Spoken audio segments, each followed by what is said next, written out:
Okay.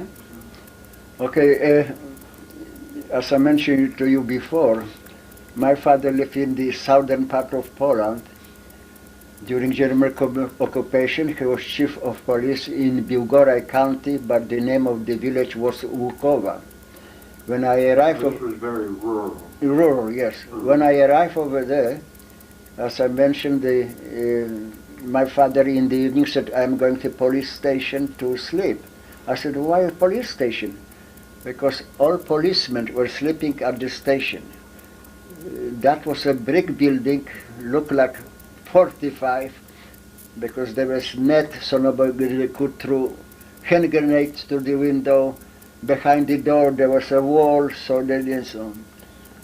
And when the first night I was over there, and 12 o'clock at night, I heard machine guns shooting in that village. I said, "What's going on, you know?" And they finally stopped. Next morning, my father came from police station home, and two guys came with my father. So my father was in one room, and then my younger sister said, "Ziggy, my father wants you to go to another room." So I went to another room. I saw my father in uniform and two civilians, and they asked the latest information from Warsaw, because there was no radio, no communication, so that's the... So How far was that from Warsaw? about 100 miles maybe. So that's I got map. I was showing Biłgoraj. So then I gave them the latest information. One information I remember I gave them that from the mint, when they're bringing money to bank, Germans were transporting in armored car, or like here we got in armored car. They were transporting, but Polish underground army, they found out that they were going to transport. So Germans, there was some escort, and Germans were going with that big money. There was 100 million Polish zloty, some German marks, and so on. And they were going through one street, but they already make a trap for them, and they directed them Umleitung. They have to turn right because there was, the construction. They went over there, got them in the corner, and they killed them, and they took that money. I don't know how many killed, but anyway, so that's the information I was passing to my father.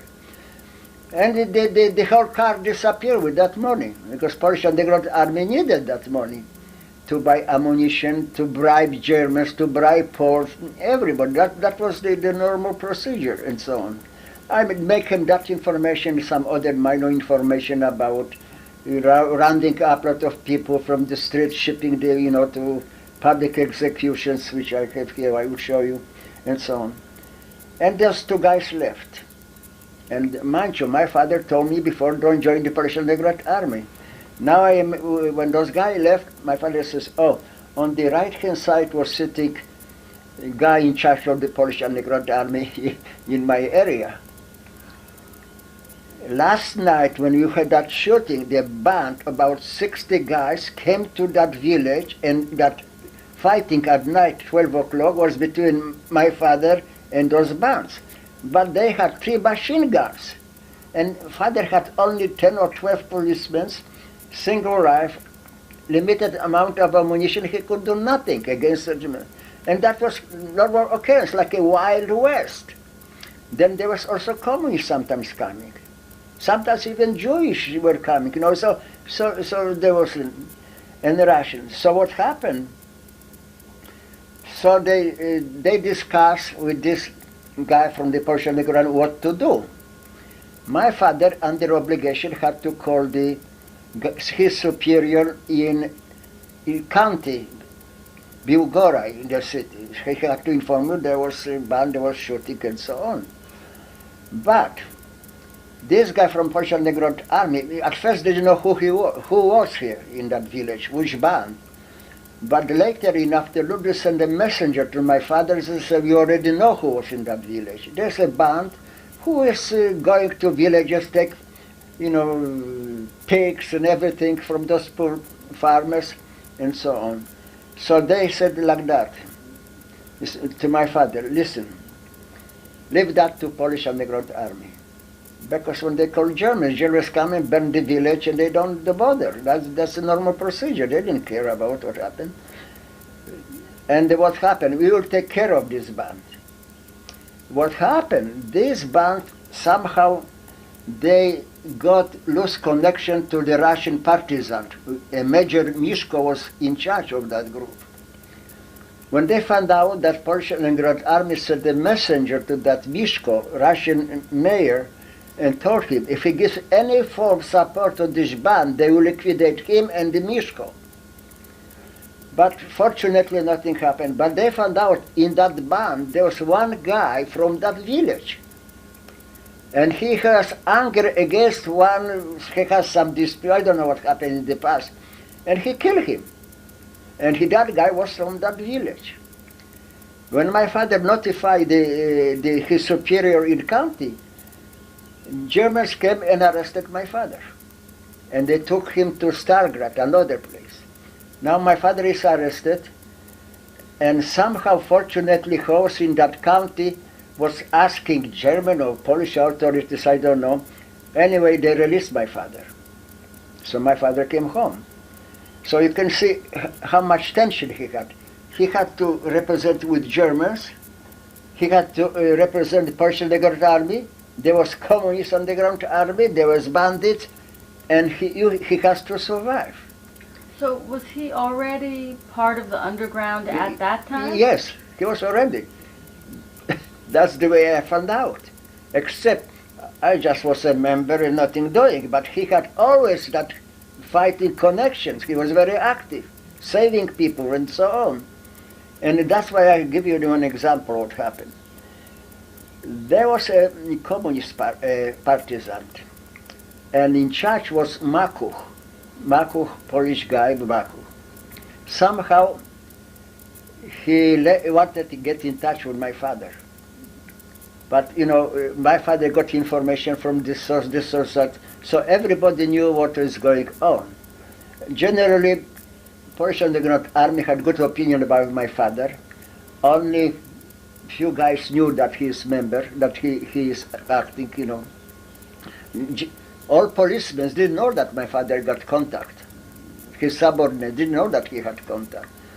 So what happened, one day, one guy came to the police station and said, "Hey, Chief, I heard that you are going to Biłgoraj, to the county, So I said, "May I go with you?" My father said, "Okay, you go with me." So he went with my father. My father went to headquarters, he was taken, they met in a restaurant, and they ordered dinner, and my father wanted to pay. He said, "No, Chief, I am paying, that's on me." But purposely, he opened his briefcase, the whole stack of money. You see, he wanted to impress my father, so he paid for that. And that's it. I will come back to that Makuch, that guy who was in charge of this partisan, because my father met him after the war, and he helped my father, but that's another story. So that's the war. So then my father was transferred to Frankfurt, I show you on the map. And that's where I came in 1944, before Easter, before uprising, to see my father. Russian front was approaching that area. Russian, not partisan, but part of regular army broke through the German lines. In that county, they took like 5 different small villages and other places. Now, Germans, it was winter, snow like hell. Germans are bringing, the different units from internal, from Poland and so on to fight these Russian partisans.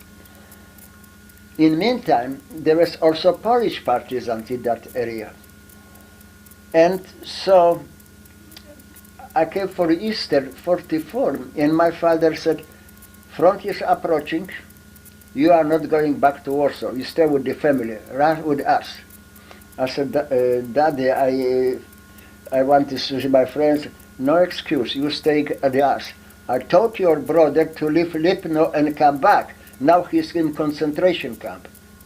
So I said, okay, no. But unfortunately, I got a letter from my friend from Warsaw. He said, Ziggy, guess what? I'm getting married. You have to be on my wedding. I have this letter here. Here, my father said, don't go, my friend. So I decided to go for a few days. So I said, Daddy, I am going to Warsaw, but I will come in 1 or 2 weeks. He didn't like it. But when the Russian front was approaching that Frankfurt, that little town where my father was, there was 2 SS Galician division, Ukrainians. Most of them spoke Polish. They hated Poles. They were even worse than Germans. And suddenly, my father got sick and was in bed in another room. He got from the doctor certificate that he is sick. And Germans came, 2 Germans, and taking the whole police from that little town to the county town, Biłgoraj. But my father, chief of police, is in bed. So what happened?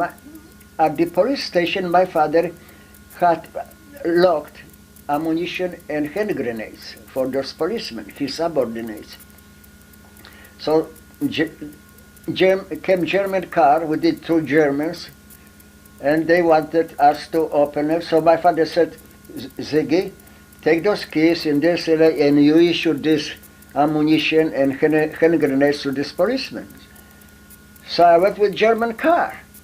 And they took me to a police station, and suddenly the news spread all over the village. They saw that son of chief of police was arrested.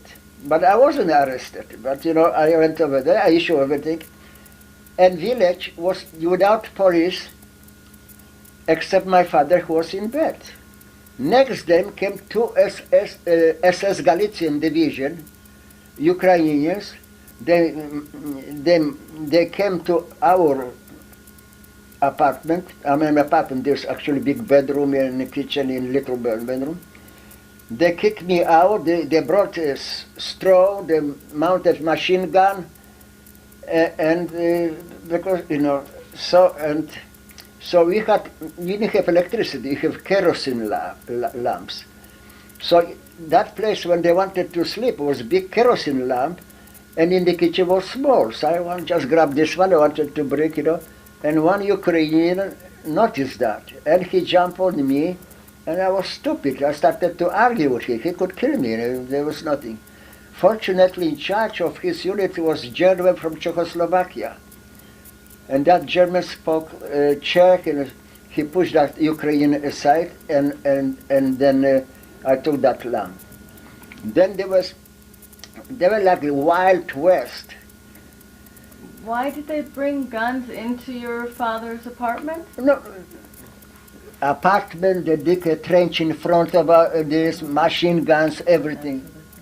And I remember because he put on the open window, I was shooting, testing that gun.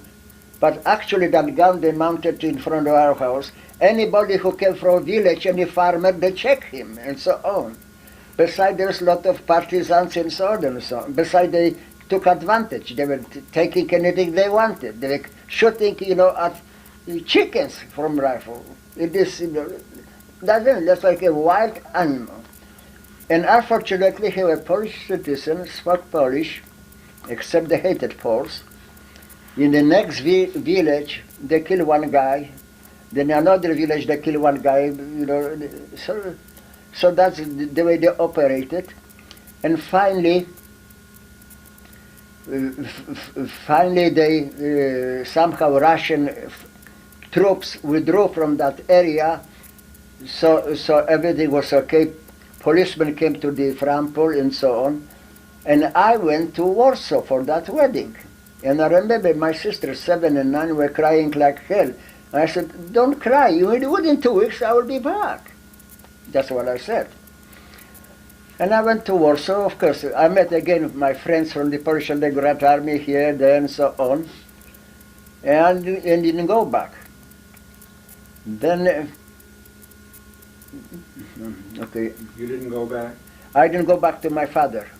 You did or didn't? I stayed in Warsaw. Okay. I stayed in Warsaw. Could you say a little about the animosity between the Poles and the Ukrainians?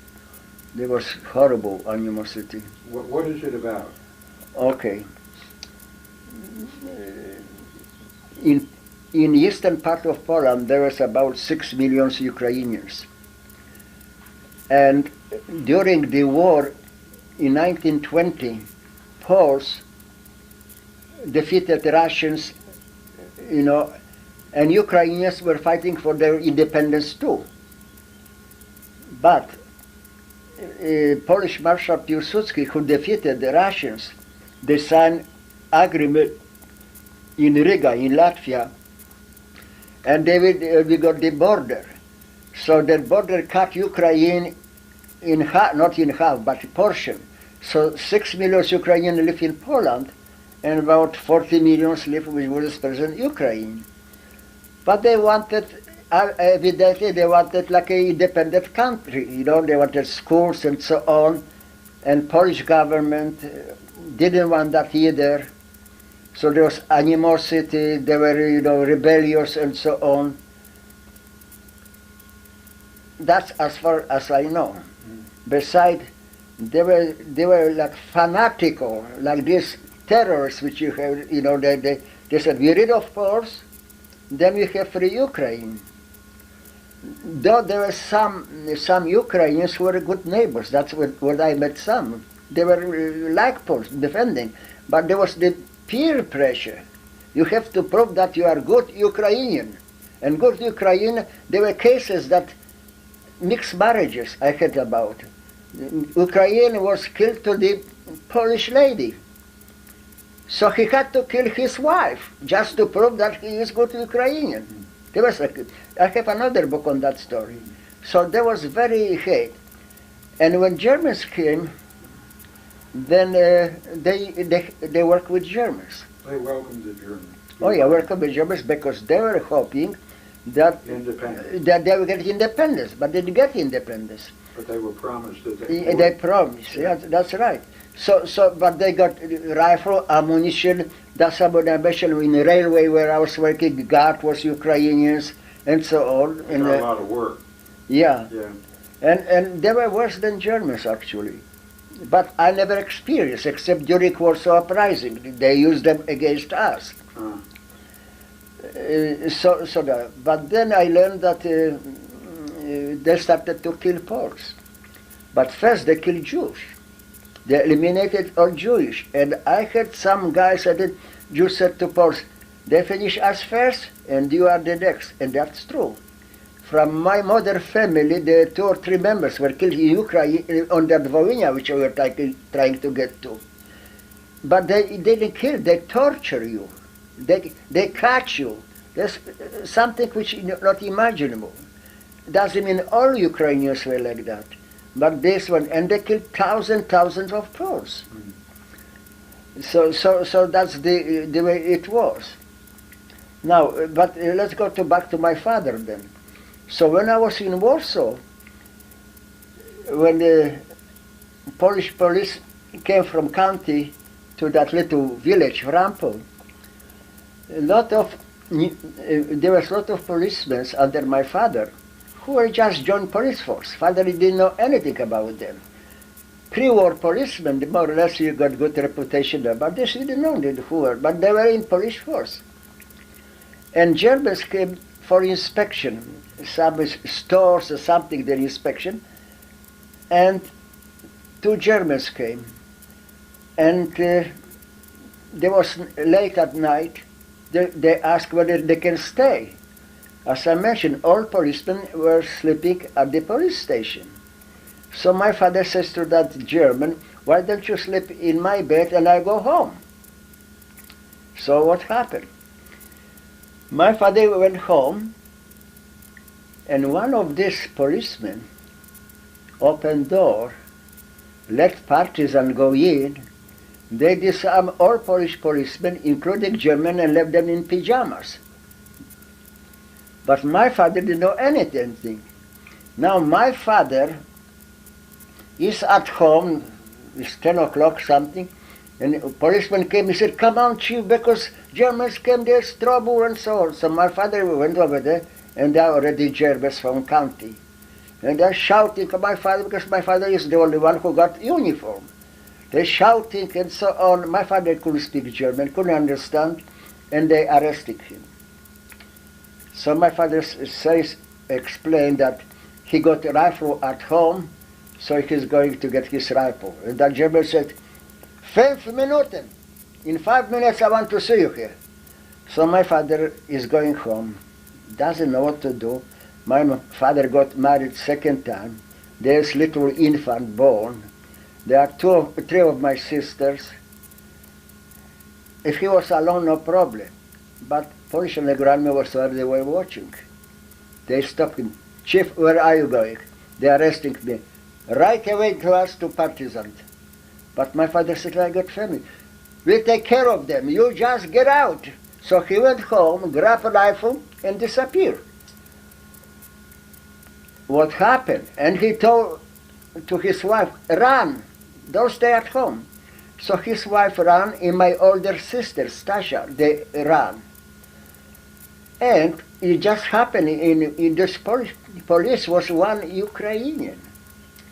When Germans noticed that my father isn't coming, they came right away for my father. But there was only infant and 2 younger sisters.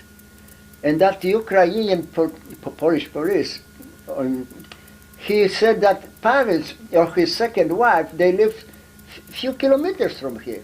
So they went so-called Celinki village, and they took her father and brother to Zamość to prison. Germans took them. Now, farmers, when they saw that my 2 younger sisters are at home with the baby, they came and said, children, run away because they will keep you as hostages. So that those 2 younger sisters, they grabbed this baby and went to the church, and they don't know what to do with themselves. Fortunately, farmers and neighbors were looking, and finally they found out my father and so on, and they moved to some village far away, and my father was during that time working for farmer now, and their family. But what happened? They were hiding my sisters. So there was little room. When neighbors were coming, they were putting my sisters with that baby, so nobody was trusted anybody. You know, you didn't know what happened. So that's my father escaped. Now, that's the way it was, and that was 44, and a few months later, Russians came. Now, Russian came, and now my father, whom practically everybody knew, even there was one communist, my father said, he is communist, but he is good man. My father introduced me to him, said, Ziggy, he is communist, but he is good man, I like this guy, and so on. Anyway, so now father has to leave. So on the farms, they were running, you know, these spirits, alcohol. So my father was getting from farmers and selling and distributing and so on. And one day, his neighbor or his friend, she said, hey, I need alcohol. So I said, oh, come on, I got a few bottles at home, I'll sell to you. And my father was renting a little apartment in Frampo. So he went, and guy who owned that house, he said, Mr. Jarkiewicz. My father said, wait a moment, wait just for a few minutes. This guy is waiting for alcohol. My father went inside to his room. There's his wife, second wife, Russian with Tommy gun. My father, because he was in Tsar army, speak Russian fluent. He said, Здравствуйте, they were talking. He said, nothing happened. My father got that bottle with alcohol. He went out, and that guy who was waiting for him is gone. Evidently, he's noticed something fishy going on. And my father said, what the hell? He was waiting. Around the corner comes the officer NKVD with 2 Russians from NKVD. No one ask your name. So my father tells them. So they said, you are going with us. They came to arrest my father. And can you imagine that then dawned on my father that owner of that house wanted to warn my father. And that was already in the evening, getting dark. There was no electricity, nothing. So my father, with that bottle in the last moment, jumps to that owner's apartment. He opened the door and stuck behind the door like that, and the Russian officer pulled out the pistol and shouts at that owner and said, give matches, because there was darkness, no light. Unfortunately, that another Russian with Tommy gun is standing here, and my father is behind the door. Can you imagine how his heart was beating when he knew that was practically the end? But fortunately, this guy who was standing in the door, he entered the door in darkness, hit the tips of my father's shoes and fell down, and he went to another room. When he went to another room, my father get out and escaped. And they said, you're sukin sin, we had in ruku, you know that in Russian, we had he escaped. So my father escaped, and he still had with him pistol, you know, from them, and he was hiding. Now Russians were after him. Then Polish partisans, they were still sometimes fighting against Russians, because Russia wanted disarm. There's a long story about that. Then what happened? So my father, actually he was hiding, but his father-in-law and mother-in-law, they had little house and farmer. And the Russian organized now Polish secret police from communists or that people who were in Polish underground army, didn't have a way of escape. They joined the police just to hoping that, you know, they anyway, so that's the situation. And a lot of them, they were simply bandits, because patriotic Poles, they were no good to Russians. Bandits, crooks, that's the way, because they can kill their own mother, so that's the way. So my father came during daytime to his parents-in-law. He took his jacket and he was lying tired, and that was during winter. And suddenly, you know, the dog started to bark. My father looked through the window, and two big toboggans, you know, during winter, coming, and the 5 Polish security police just coming. And in the last moment, father, they were already there. In that moment, I went through the window, there was garden, shaking, you know, with his pistol. And first thing, that one of these secret police came, put pistol to his mother-in-law. You goddamn prostitute, is he here or not? So my father, she said, yes, he is here. Well, they're looking here. They look inside, they look in the barn, they look all over the place. They couldn't find him. He is behind the tree outside, and he sees the whole thing. He said he was so cold that he wished they do something.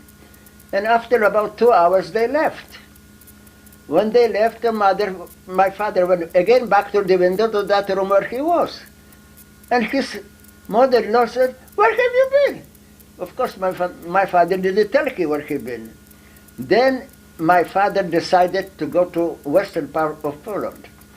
Those territories which Germans were thrown out, and Poles from eastern part of Poland was bringing. So there's big chaos, many people from this cities, you know. And my father settled down over there.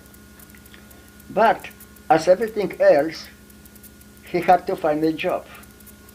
Most after the war, Russians, the communist system, they wanted to have people who obey them, because there was nothing to do with communism. They say communist system, but this totalitarian system. So what happened?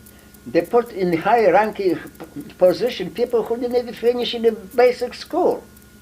So my father at first was working to the office when they are bringing people from the eastern part of Poland, because he spoke Polish, he was fairly well educated. But he had to, pretty soon they found out that my father before there was in police.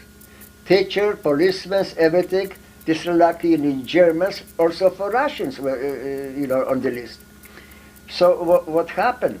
They were throwing him from the work. There was no private property. They confiscated everything, restaurants, everything. You were at their mercy. They control you. And you didn't trust anybody.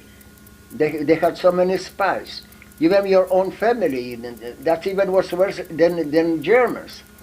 So anyway, so my father was thrown out from many jobs and so on. Then Did you know where he was? Huh? Did you know where he was? I learned, but at that time I was in Italy. I wasn't in Poland because I never, but later I found out where he was. But at that time I didn't know anything about him. So what happened? So then my father decided, now there's Russian occupation, they call liberation, but it was worse than German occupation. Now my father goes to that part where my mother used to live. And they saw my cousin. My father went over there. Already he escaped, from the Germans, from the NKVD, for police security police. So he went to that Hrubieszów, that town, little town, and he talking about many things. He said, who is in charge of the security police here? And they said, Makuch. You remember Makuch? So my father said, Makuch? I think I know him. So what happened? Then my father said, I think I know him. I am going to see him. They warned him, don't go over there. Because Polish underground army after the war, they were trying to eliminate, to kill him. That security station where he is, people cannot even walk close to that building. There is guard all the time. And said, don't go. But my father said, I go. If he's the same guy, then what happened? So my father goes to that building. There's big steps up, but at the bottom there is one security guy with Tommy gun. And my father says, I want to see the chief of security police. My father, of course, is a civilian now, not uniform. So he pressed the button. Few minutes later comes the guy down the steps to my father. Last name, my father said Jarkiewicz. First name, what do you want? I want to see chief of security police. Wait. So he went and my father is waiting. Second time he gets down. Last name, my father said the same, Jarkiewicz. Wait. So the third time he comes, follow me. And my father says, if it's the same guy whom I saved during German occupation, that would be but my father wasn't sure. They opened the door, the same guy. And then my father, he said, oh, chief police, embrace my father, how are you, how things, and so on. My father says, look, during German occupation, I risked my life, I saved people, and now they're after me. He said, yes, those son of a bitches, I won't let you to do any harm to you. But my father says, he can talk in this little town, but but very nice. Then he had meeting in the county, something official. He called them, he delayed the meeting. He was ruling, nobody else. He said 20 minutes. Then he says, chief. He calls my father chief. My father said, I am not chief. He said, to me, you be chief all your life. Tomorrow we are meeting in this restaurant over there. Be at 12 o'clock.